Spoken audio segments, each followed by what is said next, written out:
I'm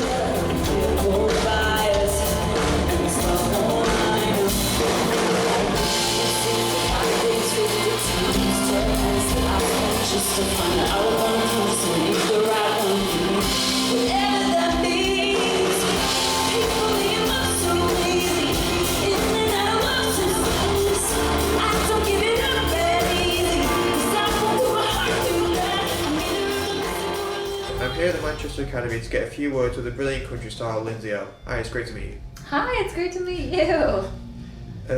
How did your musical journey begin? Great question. I started playing music when I was really little. I started playing piano when I was like 6 years old. I picked up the guitar when I was 8. And then I started touring and playing shows when I was 10. So I've just been doing this ever since I was really little, and it just has sort of become home to me, you know, like the stage is home. You said that you fell in love with the blues at age 10. Was there a specific artist that piqued your interest?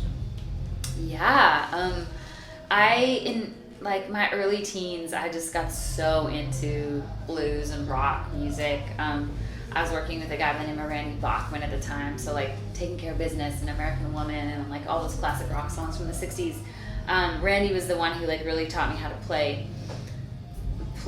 guitar. I would like sit in the studio with him and he'd play like all these jazz chords up and down the neck, and I'd just sit there and be like, what is that? That's so cool. And so Randy was the one who really got me into Jimi Hendrix, who's probably one of my favorite players still today, Stevie Ray Vaughan, Eric Clapton, Derek Trucks. I really fell in love with the blues. And you know, I went on tour with Buddy Guy when I was 18, and here's this like white blonde Canadian who's like opening up for Buddy Guy when she was 18 years old. And the blues has like definitely just been a huge part of like my music. You're touring with the Cadillac Three at the moment. How did this happen? I love the boys in the Cadillac Three. We've been friends forever. I've written with them for years, and we've always talked about going on tour together. We've been on a lot of festival bills together, and so it just so happened that all the timing worked out perfectly this time. And I love everything they stand for. I love their music, and the thing they've cultivated over in the UK is like incredible. Like their fans over here are rabid, and it's so amazing to be able to tour with them over here and get to meet them and meet their audience and play in front of it and warm it up for them. It's truly a pleasure. You've won awards in your homeland of Canada. At these moments, do you feel like all your hard work is paid off? Yeah, it's weird. You know, I'm so grateful for so many incredible things that have happened over the past few years, and I definitely think there are moments where, you know, you want to pinch yourself and be like, is this actually happening? Like, this is crazy. Like, I opened up for Shania Twain a few weeks ago in front of 50,000 people, and I was like, is this happening? Like, 10-year-old little Lindsay would be freaking out if she knew that was going to be real life. So I definitely have some moments where it kind of feels like maybe hard work is paying off. And at the same time, I still feel like the hard work may never feel like it's paying off, you know, because it's always like you're reaching that next goalpost and you're reaching that next thing, whatever it is. And so I guess it's sort of a never-ending relationship with that. And maybe that's healthy, honestly, because it keeps you always moving and striving for more. You're very active on social media. Is this vital to help publicize your career? I think social media is so important. You know, I love being able to talk to my fans and have them know that it's me that they're talking to and have that one-on-one connection with them. I really, really value that. And even, you know, I have fans that fly all over the world and you know, fans who are coming to every show on this UK tour and just saw our tour in Germany and fly to Australia and the States and to see our shows, and I will never take that for granted. Like, I love my fans so much, and I think social media is just an incredible tool to be able to keep up that, you know, relationship and conversation. You played the Grand Ole Opry several times. How does it feel to play such an iconic event? The Grand Ole Opry was always something that, you know, my brother and I would listen to in the kitchen with my grandpa growing up, and so it was so cool just even for my family to play that place. And they were really, really proud. I remember the first time I had my debut, they were like, "You played the Grand Ole Like that was like the thing. And so it's always such an honor to walk on that stage when you think of the legends, specifically in country music, who've just been a part of that and are a part of the Opry family. And so yeah, we love playing the Opry. Would you ever release a live album?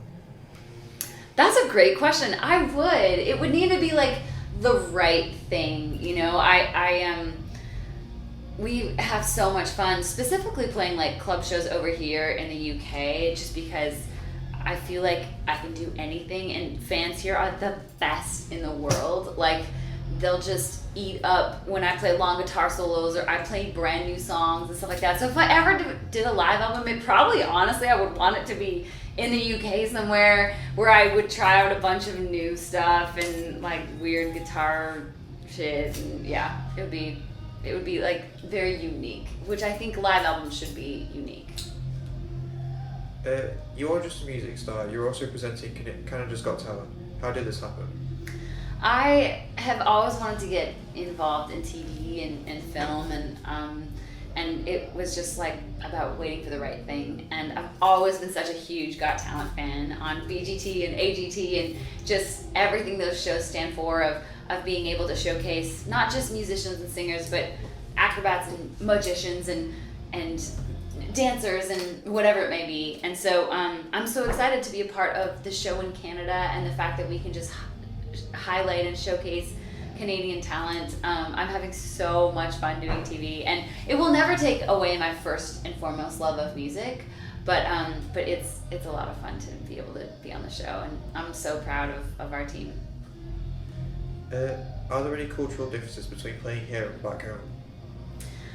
You know, I think that playing in the UK is just so unique because the fans are the best. Like there's no place like the fans in the UK, and I felt that from my very first shows I played here. I remember like my very first headlining tour, the audience was singing so loud to like deep cuts and B-sides on my records that I'm like, who are you people? Like they listen to my whole entire catalog and know every word to every song. And so I just will never forget that. And I always say, can I just pack you in my pocket and bring you with me everywhere we go in the world? Because it is so, so, so special.